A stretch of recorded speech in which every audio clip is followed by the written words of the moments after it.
to the next episode of the Sensible Mama podcast. My guests today are two of my favorite people in the world. I have known them my entire life.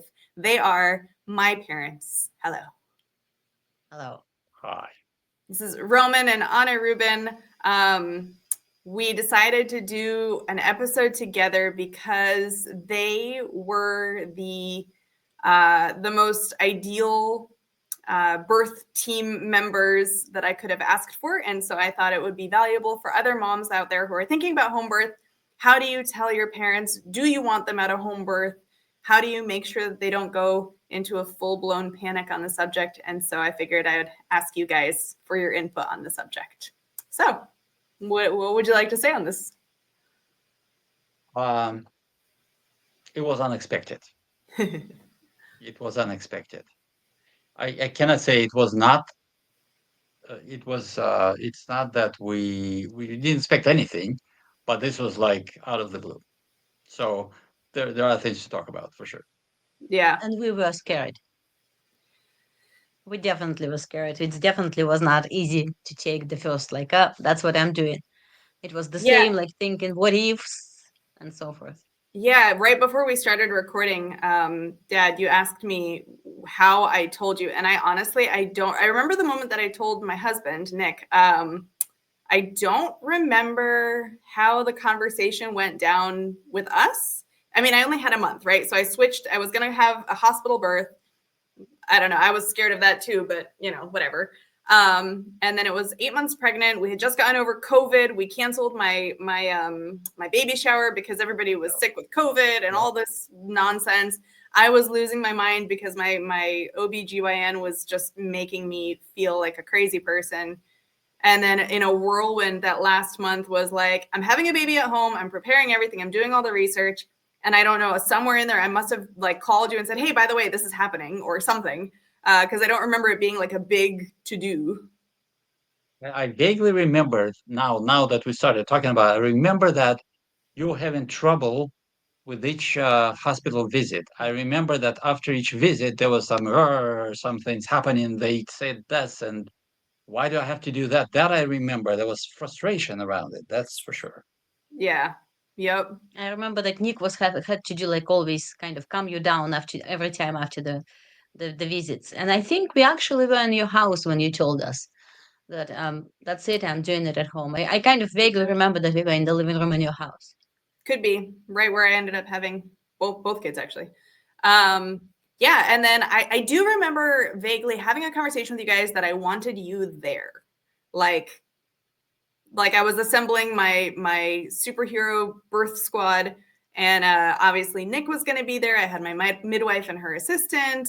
And I thought to myself, we have a really, really good relationship as it is. You guys are very calm, chill people. I'm saying this because some people should not have their parents at their home birth. Just very honestly, it takes a certain caliber of person or a certain, relationship or something to make that work, I think.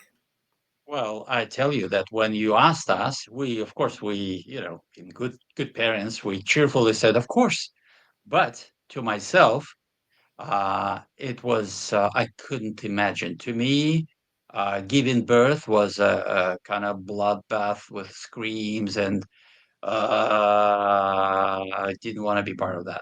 The other thing is you weren't even there for our births. Like back in the day, that wasn't the thing. The husband wasn't expected to be there. It wasn't a normal part of childbirth to have the father there.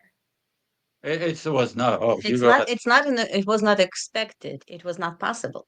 It was only in the hospital. It was cold, and you are staying in the hospital by yourself. You giving birth with like there's no birth team. It's like whoever is on the duties, the doctors. You don't even know the doctors.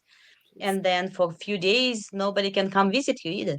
Yeah, and see the baby. So I would when Anna was delivering you, for example, I was standing at the bottom of the building. She was showing me the baby in the window, and I was like, we were kind of talking. And it was damn cold outside. And it was what, sixth floor, fifth floor, whatever it was. In Russia in January.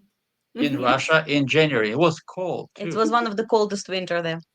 Jeez. So it was not possible. So, but we're coming from the culture. It's like it's not only um, to do it not in a hospital. It's unthinkable. Yeah. Everybody's in the hospital, but to be there, I heard remotely that there are brave people here who do these husbands and stuff. And I thought, well, they probably faint anyway. You mean here in America? Yeah. I heard, that people do participate in births and stuff, In the whether in the hospital. hospital or at home, that doesn't matter. But I just pictured myself briefly while I'm looking at this, and just I faint. So much blood and scream. I So thought now I thought fast when you said forward. that, uh, I said, so now fast forward 30 years, and here's your daughter going, I'm going to have a baby on my living room floor, and you have to be there. yeah. So first time you said it, it's like, yeah, of course. And to myself, it's like, I don't know if I can take this. I Mm, don't know. Mm. mm. What about you, Mom? No, I was actually happy that I would be there, because if I wouldn't be there, I probably would be worrying much more. Yeah. Here, it's like I am at least present, I was more worried about, what if something happened?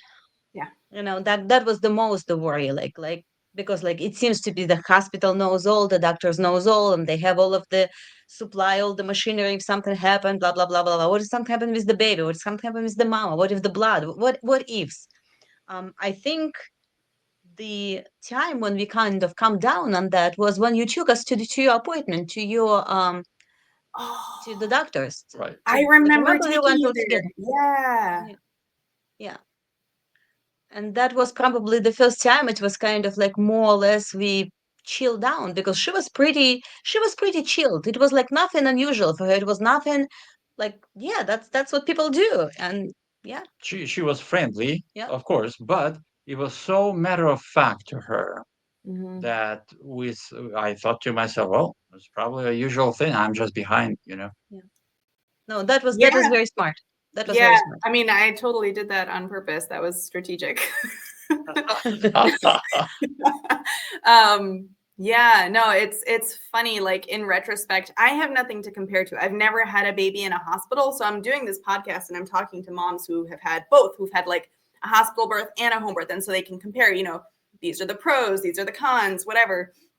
And of course, it depends on the mom, and it depends on the baby, and it depends on the pregnancy and complications, and like there's so many moving parts and so many factors to take into consideration. But like, my idea is to help people realize that your birth is your birth. Like what you said, like you go to a hospital and it's whatever doctor is on duty is going to catch your baby, and there's supposedly blood and screaming and agony and machines, and I'm like it's so unreal to me that is how people deliver babies. And I've seen it in the movies, and I know the movies are the movies and they over exaggerate things and so forth, but like all I know is the calm, serene having a Right. baby on my living room floor. Like it's beautiful and it's powerful, and I mean, let's talk about that. Like what was the experience like for you guys? I go first. Go ahead. I'll jump to the end, um, and I get emotional every time I start talking about it. But now, having experienced it, and having experienced it twice actually, because there are two kids, and we were at both home births, um, I too cannot imagine doing it any other way. Yeah. But it's a very spiritual experience. Yes. It's not at all bloodbath and screams. I mean, there's probably some of both, but it's like so not about that. It's amazing how spiritual the experience is. Mm-hmm. And I mean, I'm a guy, and I'm a guy who, you know, that's the only two times I experienced it. Jesus Christ, I got tears. Um, but it's special. It's special. And I don't even know what's special about it, but it's spiritual. I mean, I definitely agree. Yeah, and this there is a certain calmness, like with all. no birth is completely without pain. There is not possible. Like, I mean, either it's drugs which kind of completely knock you down, but there is still pain. You just don't feel it. Yeah. So, but the speed and the care, like you had two ladies there, right? And the care around you, it was done for you. It was done not like because, okay, now we have to do this, now we have to do this, check, check, check. There was no check marks.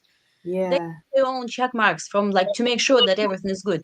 But it was never in your face. It was never any rush. It was never anything except what do you need to do now? Oh, you want to sit down? Sure. You want to lay down? Sure. You want to do this? Sure. It was like so I don't even know the word, like accommodating for anything that's needed to be done. And like just to kind of it's not a movie, but when I was in the hospital, you have to stay in bed. That's all. Period. That's crazy. So It's interesting. You said something and it made me think in both. So I had the same midwife, Carolyn, for both of my home births. She had a different birth assistant with each one, but no matter who was there, everything was done, like you said, for me and not at me or to me. It was for and with me, which seems like a play on words or grammar or whatever, but it was very much like my birth was my birth and nothing happened if I didn't want it to, and it happened at my pace. Like, there were times where she's like, okay, it's been a while and you need to go empty your bladder or something unromantic like that. And I was like, okay, I'll get there in a second. I'm gonna wait another contraction. She goes, okay, whatever, totally fine. Like, just letting something. Usually she would work with me and give me advice or a direction or guidance, which is wonderful, because particularly the first time, like, I don't know what I'm doing. When you're having a baby for the first time, you've never done this before. It's a totally new experience, but everything is okay. Now I'd like to check this. Can I check that? And I say, nah, I don't want that. She goes, okay, no problem. And of course, like if had there been an emergency, a midwife is there, and midwives are trained and they know what they're doing, and they're prepared for all sorts of things. But it's never like panic. And I hear a lot of hospital stories where people are like, you're not dilating fast enough, or you're not doing this, or your water broke 23 hours ago and at 24 hours it's the end of the world. And you're like, based on arbitrary averages or random statistics or doctor's desires or somebody's schedule or when an operating room is available or any other number of not the mom's choice, So. And if I remember right, your birth, first in particular, was not necessarily easy. No. Matthew was big, right? Mm-hmm. And there was some positioning issues and stuff. And I suspect that the hospital, it would be a quick decision. So I mean, like it's easy to look back and say, well, I know what would have happened. Of course, I don't know what would have happened had I been at the hospital, but I can guess. You're right. I was in labor for 23 hours. I was exhausted, particularly like right at the beginning of transition. I was like, I'm checking out. I'm done. I don't want to do this anymore. Yeah, he was over to the side. I wasn't dilating evenly. Like it's called a cervical lip, where it's like, instead of dilating like this, there's like a piece that kind of doesn't fully go. And it was labor. It was work. Like, we definitely, they had me in various different positions and having contractions with my leg up in the air and a peanut ball to try to get him over to the side and whatever. And it was definitely challenging. And there was a particular point, which is, I talk about this a lot, where the birth assistant kind of put on her doula hat and was like, listen, girl, you have to get your head in the game. If you don't do that, you're not going to get this done. And she didn't say that you're going to end up, she didn't like threaten me with what ifs, but she kind of insinuated like, you're the one that's going to lead this and you need to like lead it, like get into it, But it was at that moment that I believe that if I was in a hospital and somebody was like, hey, you're not, whatever, the cervical lip isn't moving, or he's still positioned wrong, he's stuck in your pelvis is something that I've heard said, which, I put that in quotes. I'm sure there are circumstances where that's an actual thing that happens, but clearly I was able to eventually get him out. I think at that point, I could have been scared into a C-section, which is probably where it would have ended up at that rate. Most likely because he was positioned also incorrectly in the beginning. Remember that they use the technique and they very gently position it, and then they were checking. No, a little bit more, a little bit more. It was so detailed and so like precise. They knew what they do, and it was perfect. It looked like karate. She knew exactly. Okay, you move that way now. Okay, this way, leg goes this way. Okay. So it was amazing. Yeah. They have techniques, incredible.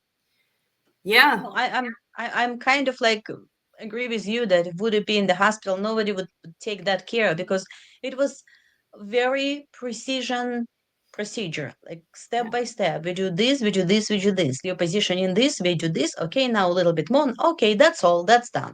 But I don't think when you're in the hospital, somebody would bother too much. If it's not there, it's not there. Yeah. I mean, you cannot really just say that hospitals are bad or anything. I mean, it will depend.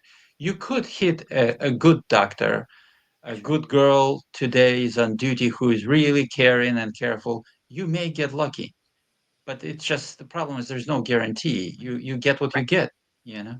It's true. And the other thing is, like, I don't want to bash nurses and like labor and delivery people. I don't care where you are. I don't care if you're, hang on one second. My computer is doing something silly.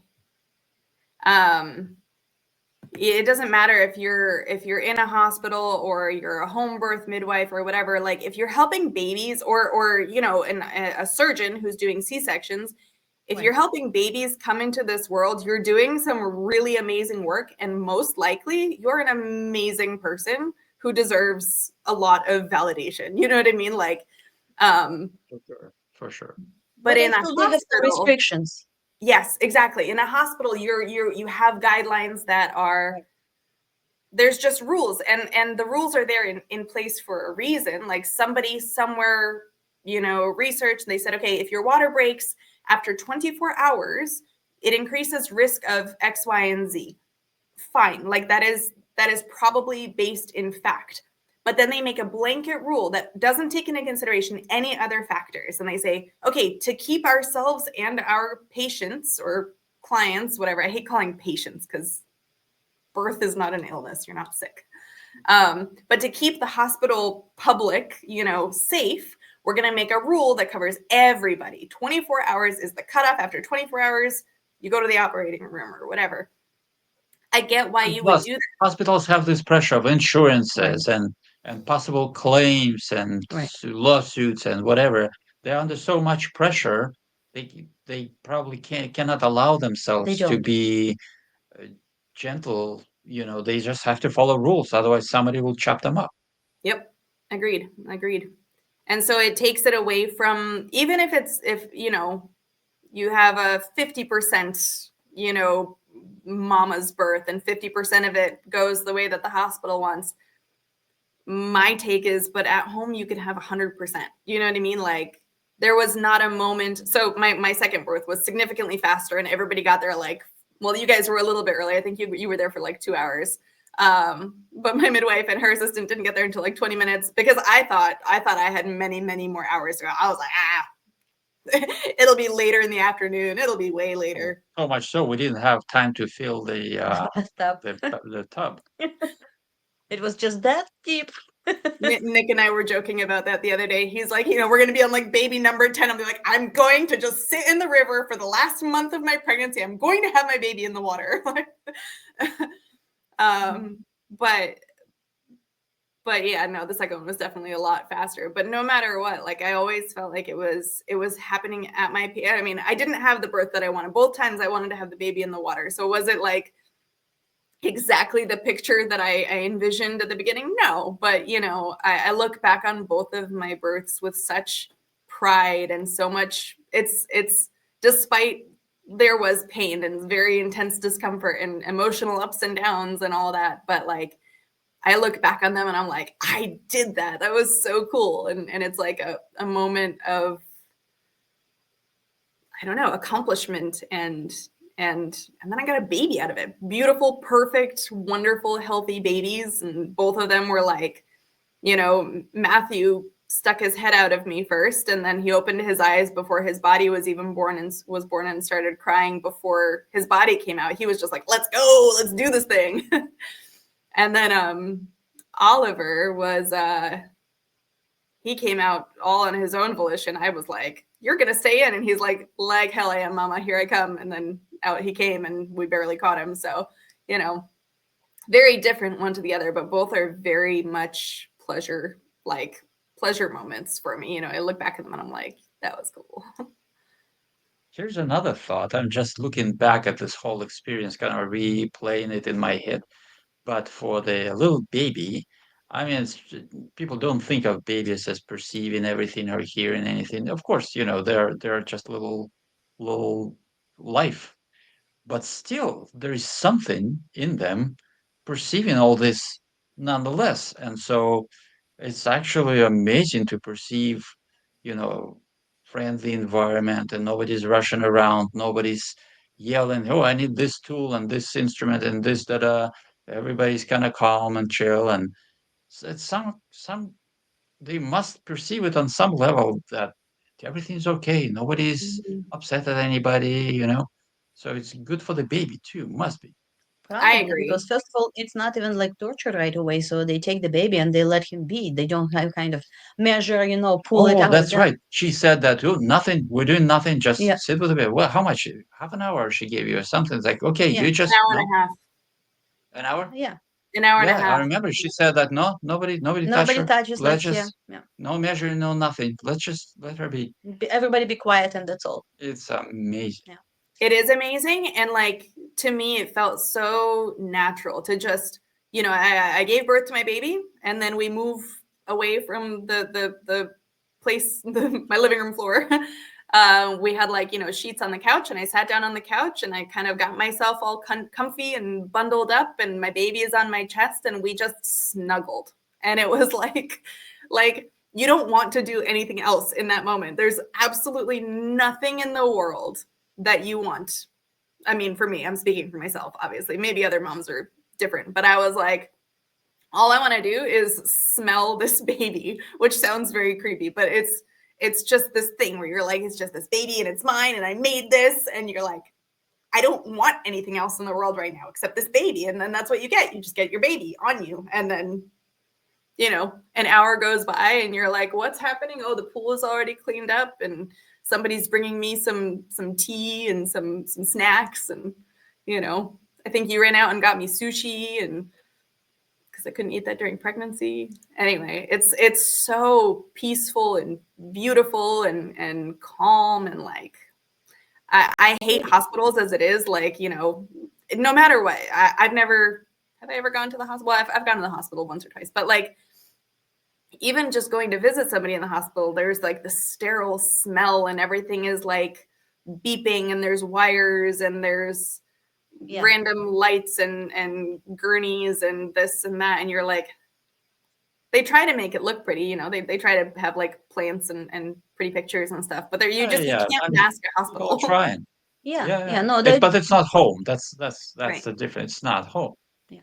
But the other thing about that is, you know, that we, you know me, I like started geeking out over this whole oxytocin thing, where like, you need happy hormones to have a smooth birth. Where are you happiest? For me, it's at home. Like, I feel very calm and I feel very ill at ease in a hospital, and so you get stressed out. And it almost seems counterintuitive to go somewhere where you're going to be stressed out just by nature of the environment, having people you don't know, people are poking you, people are pressuring you to do this or that, or telling you that your baby is in the wrong position or whatever, you know. And you're gonna make your labor more difficult just because of that. Whereas at home, in my opinion, you're actually reducing risk of complications and a risk of things taking longer and going wrong, because you're more literally at home. You know, you're more comfortable, you're more just chill. I remember another thing. I'm still replaying the whole thing in my mind. Now I'm at the end of the whole experience. But another thing that pleasantly surprised me that your midwife, Carolyn, Mm. I figured that when the baby is delivered and they measured everything, they recorded everything they needed, I think they would just keep going because they probably have other birth to do and other visits to do. They were not in a rush at all. They sat around and chatted with us, and we drank tea, and they were all at home too. That was Mm-hmm. fascinating. It was not just production of babies they were involved in. They were involved in kind of delivering of life, and they were enjoying the moment too. That Very much was so. spectacular. And Yeah. knowing that I believe they either had the baby before, so she didn't sleep much that night, but she was still like there with us and completely calm and kind of not in a rush at all, at all. It was amazing. That was unexpected. Yeah.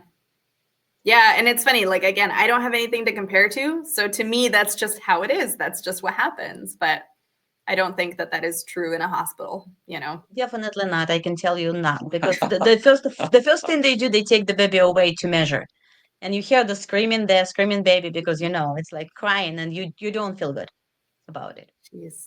I've seen videos where Like they like take the baby and they're like smacking the baby. I'm like, that poor child. What's happening? They're like, cry, baby. There's probably a scientific reason to do that, Of I'm course, sure. of Yeah. course. Yeah, yeah, yeah. It's pretty crazy. And then, you know, then there's the added benefit of like if you're kind of crunchy like me and you don't want all the pokes and the prods and the jabs and the eye gunk and all these things that they put on the baby, I didn't have to fight about it. You know, my midwife and I had already had a relationship and we already talked about what we wanted and what we didn't want and you know what we're going to opt out of and so forth, and she gave her input and I made my decisions, and she made sure that I knew what I was deciding. Like I wasn't just arbitrarily deciding things, but that I had made an educated decision on all of these things. And she was like, great. And so she knew exactly what my expectations were.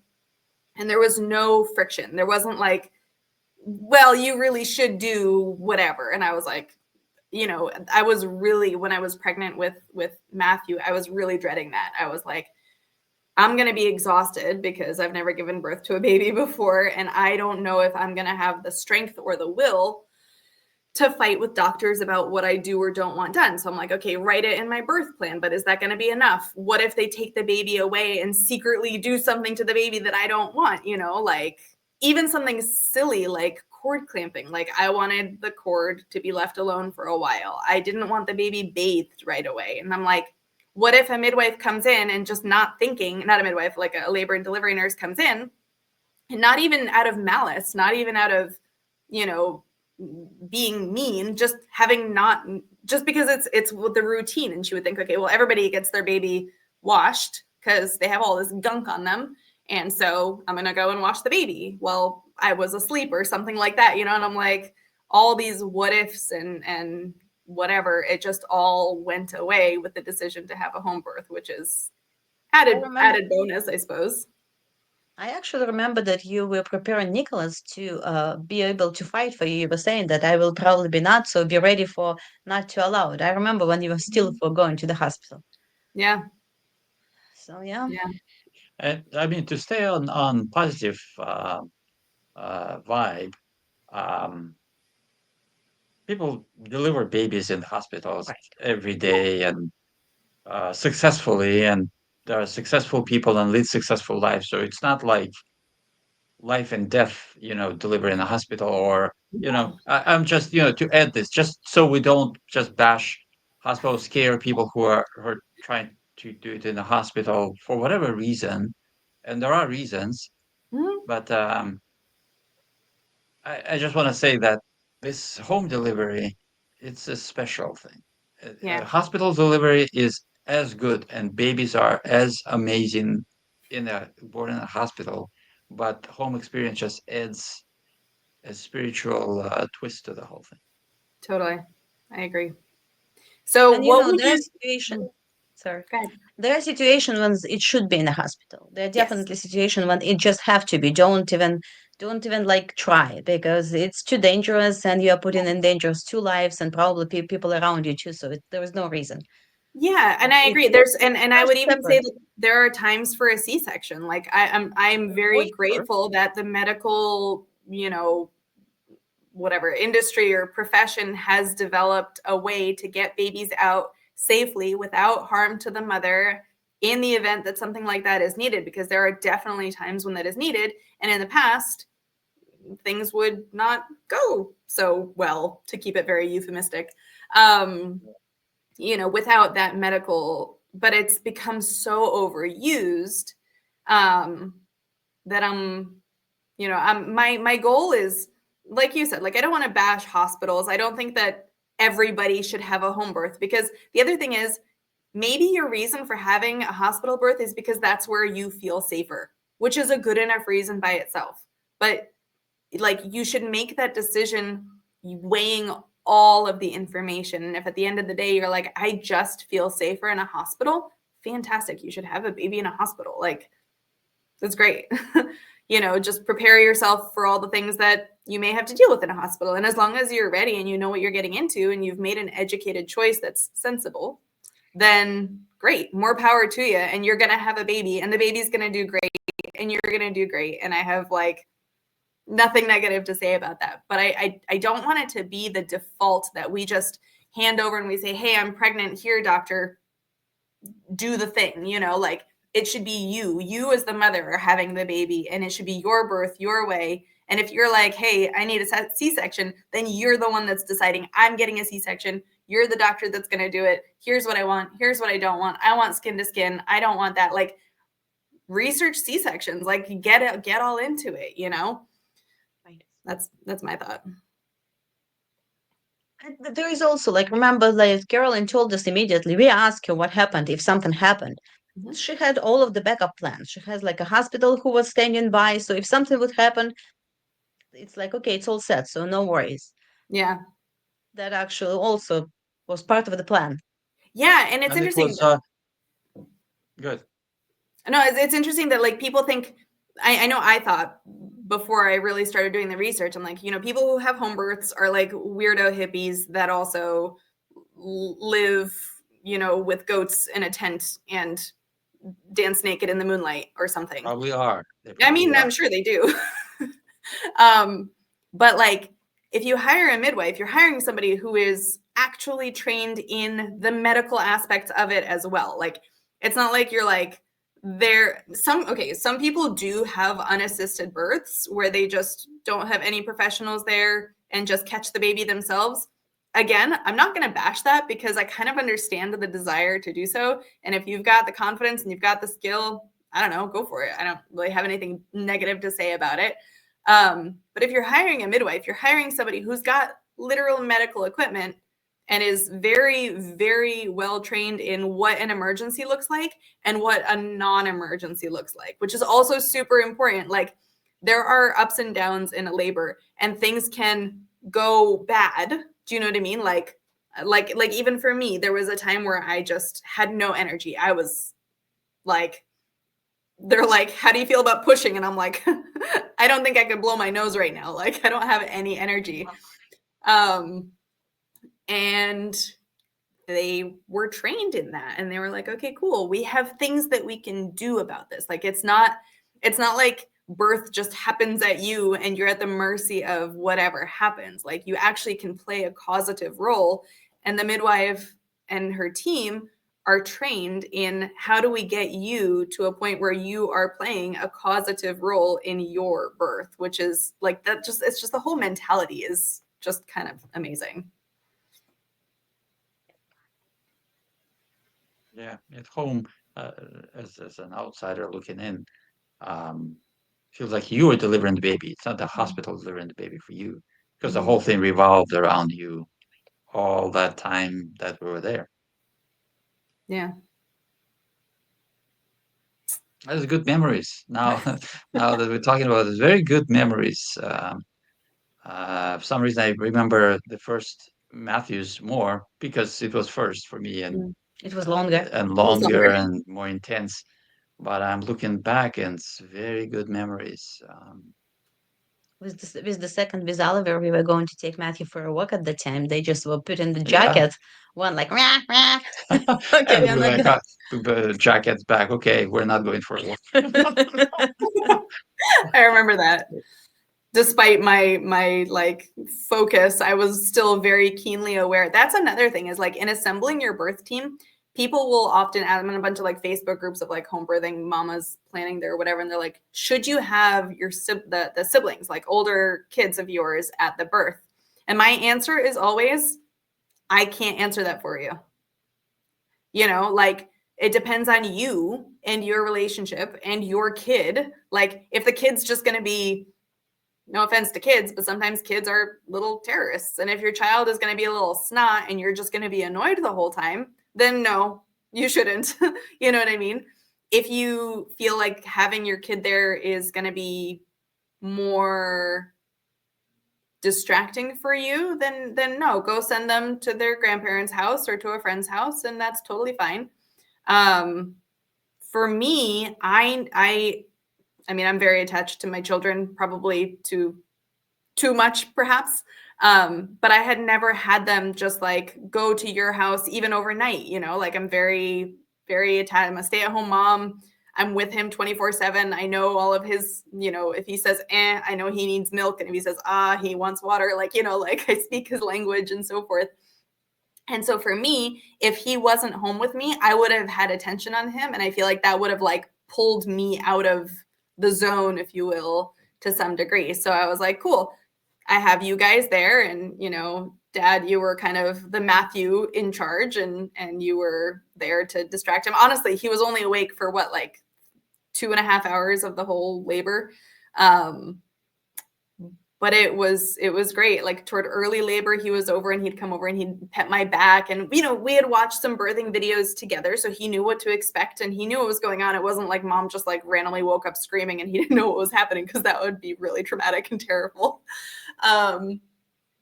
But it was like, I don't know, the whole thing was kind of perfect in my opinion. And that's another. And then the other thing is like, should I have my parents there? Same thing. It depends on you and it depends on your parents. And if you guys were different, maybe I would have said no. And, you know, but given our relationship and your, you have a very calm demeanor, which is definitely something that you want when you're trying to push a baby out of you. That was a good thing. You did a good thing. Thanks. You I did agree. good. Thank you. So what We like advice the would you outcome give? too. No, I love the outcomes. Two very good outcomes. What advice would you give to, you know, somebody that is now in the position that you were in, where their daughter comes up to them and says, Mom, Dad, I'm having my baby in my living room? What would you say to those parents if they have any moments of unease or uncertainty? Definitely go to the appointment with the person who will be your midwife. Definitely, like that would be very helpful, because then it's a certainty. Then you see the professionalism. Then you see what it is, and it gives you some peace of mind. Definitely, that's one. Well, this is my take. I try hard not to put my worries, my concerns, my maybe past failures or successes or what onto my kids. And I mean, this is not necessarily even with birth or anything, but I try to differentiate between my own how I take things. Or I wouldn't do that, but who cares? You know, I wouldn't do that. I'm not delivering the baby. So I try to, it's not that kind of stay away from advising or anything, but I just try not to put my problems or troubles onto you, because it's in the end it's you who decides and who delivers the baby. All I can do is help when help is needed, and I try to kind of keep this line: if I can help, I will help. If not, I try to kind of stay away, in a good sense of the word. Yeah. Yeah, that's good advice. And what about expectations? Like, I'm sure there were parts during the labor itself that were less than, because like I was going through it and I knew what I was feeling. But, you know, like having spoken to Nick, my husband, it's different from the outside. It's harder.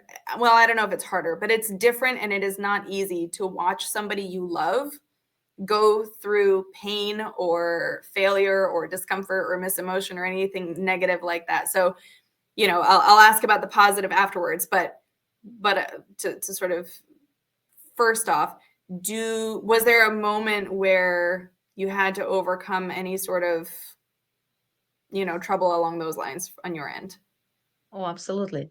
Because with Matthew, with Oliver, not so much because it was faster, but with Matthew, it was a point where, as you said, you were so exhausted that it was seemingly like, would you have enough energy? Would you have enough physical energy to get it through, to get through it? And it was like it was getting late. It was long. It was, you know, and we know that the baby would be big, like it was kind of obvious already, and it just was not happening. So you have to get through. But again, that's having the midwife who can kind of calmly explain and say, yes, we are still okay. Because we were going to the kitchen periodically and saying, so do we need to go to the hospital? Do we? And she's like, no, it's still okay. If something, I'll let you know right away.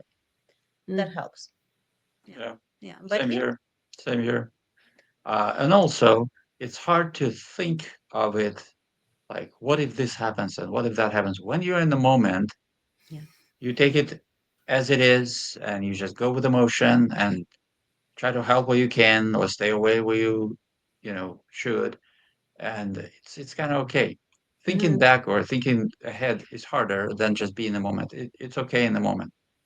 And plus, if you have trust in the team, the midwife and her assistant and you, and it's kind of the feeling is that somehow we're gonna get through. That was the feeling throughout, regardless of how heavy it was. That's really Yeah, cool. and their professionalism was very, very visible and very like palatable, both. Like I forgot the name of the girl who was Sarah. helping. Sarah. Sarah. She was just like very, very positive about everything, and she would like calmly explain to us when we kind of in a panic, we are trying not to make too much noise and whatever. We would walk in the other room, and she would like, this is what it is, that's what we are doing, it's okay. It was always communication was very, very good, and they as we started from, like, they were there for your birth, and they were keeping us calm because we are not professionals, but just enough information so we can get through it. Yeah, that's cool. Yeah, I guess that's another thing is make sure you find yourself, like, take your time in finding a good midwife. Do the Oh yeah. interviews. If you feel like it's off a little bit, like, even if you're not like, oh, I don't like this, if you're like in your gut, you just don't click, just go interview another one. Go find someone else, because we connected, it was just a really great team. There was no friction. There was no awkwardness or weirdness or anything like that. It was really lovely. So now on the flip side, was there a moment that was like the highlight? I think I'll know the answer, but was there some memorable moment or moments of one or both of the births for you guys? Um, for me, it was after the birth when everything calmed down. You were on the couch with the baby, and when I realized that the midwife is not rushing away to the next birth, and she's sitting around and I don't even know what we were talking about, but everything was kind of quiet and home-like. And the baby's there, everything is good, everything is over, and it was a very serene moment. Very nice, very nice. Yeah. And for me, it was when Matthew got out part way and started screaming right away. Because That was when I funny. was standing, I was kind of like my position was that I see the head, and the head comes and the head yells. Yeah, it was incredible. I was like, okay, I'm done with that too. Come on, get me Yeah, out. he was ready. That was a Yeah. really cool moment. So for me, like, and it's funny because it was both the most difficult moment and the most powerful and exhilarating moment for me was when I pushed his head out the rest of the way, where like I had to overcome. So like you get this sense of oneness with your body where you understand everything that's happening. And I was like, I need to get this baby out and I'm going to tear. And it was like this is what's happening. And I was resisting it. And I was like I'm talking like this is all going on in my head. This is all very like mental, spiritual side of things where I'm like, I don't want to tear. I don't want to tear. I don't want to push the baby out. And so it was like kind of not going great. And finally I was like, you know what? The baby needs to come out and I'm going to tear and it's okay. And this is going to happen. And rah! And then suddenly there's this baby and it was very not pleasant physically. But it was also like, I did it. It wasn't done for me. Nobody told me what to do necessarily. It was just like, I had a very intense conversation with my body and my body said something. And I was like, all right, dude, let's do this thing. And we did the thing. And then the baby came out and he was like, we did it. And I was like, hell yeah, we did. And then she had him on my belly and all of a sudden, all of it didn't matter. Like all 23 hours of labor prior to that moment disappeared. And he was just this little floppy little alien headed baby because he took a little while to take him out. And like 5 minutes later, he was latched onto my boob without any effort on my part. He just kind of did this magical thing. He little belly crawl. He was hungry. Yeah, he was ready. And he nursed like a champ. And I remember looking up at Nick and I'm like, what is happening? And like, you know, I'm sure whatever was happening down south, I don't remember even feeling it at that moment. Like, you're so high on your own happy hormones that the pain, if there is any at that moment, which I imagine there was because it was a tear, like it wasn't like nothing, you know, it was just gone. And I was like laughing and smiling. And I looked up at Nick and I'm like, I could totally do that again. And he was like, you're a crazy person. And there was this perfect little baby, you know? So for me, that moment also when his head came out and he started crying but it was a different reason. For me, it was like I overcame my own mind, you know, my own mental block.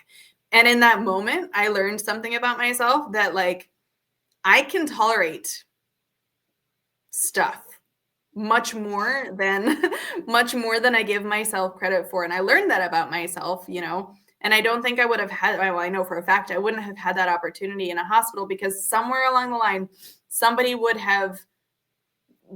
intervention would have happened, be it, you know, Pitocin or a C-section or an epidural or a whatever, something would have, or an episiotomy, something would have occurred and I would not have had the opportunity to grow as a person. Like, anyway, that's my thought. And then for both of them, the very cute moment was when she's waiting, like when she's like trying to do the weight, when the little feet is sticking out. Oh, just adorable, you know, like it's like, you know, like when they draw on the picture when the stork is bringing the baby. It's just exactly the same picture. It's like, okay, here we go. Yep, it is super duper cute. And that's the other, like, same thing. Like, even all the stuff afterwards, it doesn't feel cold and sterile. Like, she's weighing him in this cute little, I think they had like hedgehogs on it or something adorable like that. Foxes, I don't know, some cute little animal. She bundles him up and she picks him up and his little, like, top of his little head is showing and his little toes are sticking out. And then she puts him down and she's talking to him and, you know, he wasn't loving. He was like, I'd like to be on my mom. She's like, we're almost done. I know, like, it's fine. We're going to just measure you real quick. And can you kick your foot for me, please? You know? This was amazing. He was asking him permission. Can I measure you now? She says, well, is that okay if I pull your foot like this to measure it? She was talking to the baby. It was incredible. She was treating the baby as a human being. Yeah. I mean, obviously it's a human being, but it's so not usual. Yeah. Incredible. Very, very specifically to that point. So when I first decided to have a home birth, I was on my lunch break at work. I had just gotten off the phone with my Yale affiliated OBGYN office. And it was the last straw. And I was like, they were like, if you don't this, then we're going to fire you as my patient. I'm like, first of all, I'm not a patient. I'm not sick. Second of all, you're fired. I would like my medical records. I'm getting a new practitioner. And I like hung up the phone and I was like, what did I just do? So I went on Google and I was like, who can deliver a baby in my living room near me, you know? And it was like, Carolyn can. And so I called her and we had a phone call or whatever, a Zoom call. I don't remember at that point. And I had a list of questions that I had totally made up. I don't know what I'm doing. I'm like making all this up as I'm going along, right? And I'm like, what's your philosophy about birth? And what about this? And what about that? And I get through the whole thing and I'm like, she's great. Is it possible that I could have, like, the first person that I called, and like, are my standards that low? Or is this really, like, I'm like all in my head and I'm like, I don't see anything wrong. She's wonderful. I love everything I'm hearing. And I finally like got to the end of the phone call and I'm like, okay, is there anything else that I should ask you? Like, is there anything that I should know about you before I decide that you're going to catch my baby in the living room? And she's like, well, there is one thing that some people find kind of weird. And I'm like, great. She's going to tell me something completely crazy. It's going to ruin everything. I'm going to have to go find someone else. I'm like, I didn't even know what I expected, but like my heart sank. I'm like, she's going to say something. I don't know. It's going to be terrible. I don't know what this is going to be. And she's like, so I do this thing. Some people think it's a little weird, but I talk to the baby and I'm going to ask his permission, before I do anything. And some people find that very strange. And I was like, are you serious? That's amazing. Like, that's so exactly how it should be, because like they are their own person. They're not some extension of me. He is his own little dude. And why wouldn't you treat him with the same respect that you treat the mom or your neighbor or, any other person on this planet? And I was like literally, I like went on this like emotional roller coaster. Like, this thing that I do is very weird. I'm like, she's like, I talk to babies. I'm like, I love you. This is amazing. So yeah, good stuff. Good stuff. Well, we're coming up on an hour here. Trying to think if there's any other closing thoughts, advice, wise words. Well, for one thing, I think you're frozen a little bit. Oh no, you're back. For one thing, thank you. This was a very pleasant review of this pleasure few hours that we experienced together. It's wonderful to look back and relive it all and talk about it. It's brings good memories. Thank you. Nice. Yeah. for the babies too. For the babies too. Yeah, the babies are pretty cool. They came out wild and energetic, and they haven't stopped since. Yep. Well, good. Any advice for moms or parents of moms out there? It's hard to give advice. I mean, who listens to advice anyway? But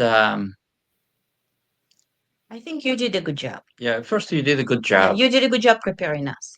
And another thing is, like from a parent standpoint, of course you want the best for your kids.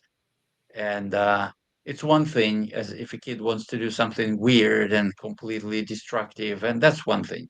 But I mean, to deliver a baby cannot be a bad thing, whether you do it in a hospital or at home or whatever.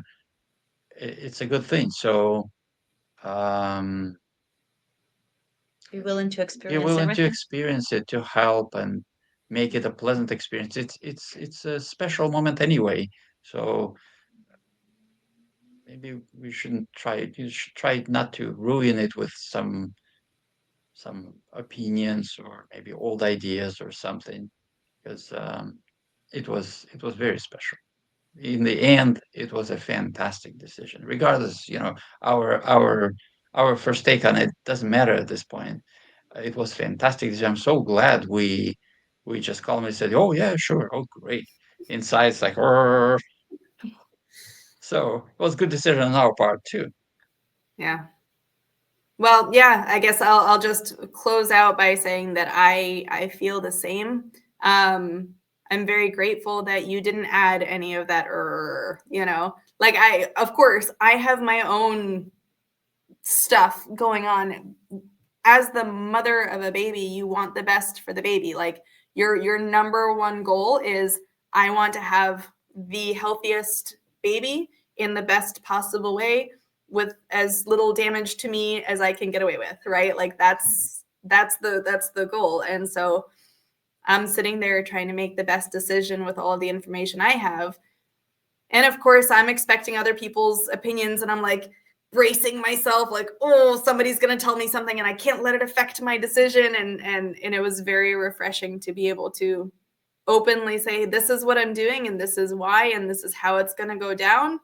And you guys had questions. I remember you had questions, and questions are not only legal, but they are encouraged. Like you should have an understanding of what's going on, but you never made it like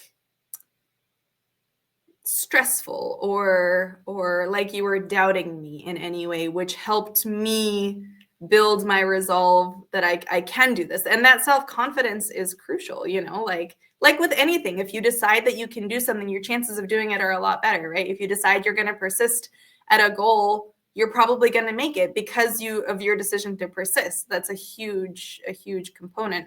And in childbirth, it's no different. Like you have to believe in yourself.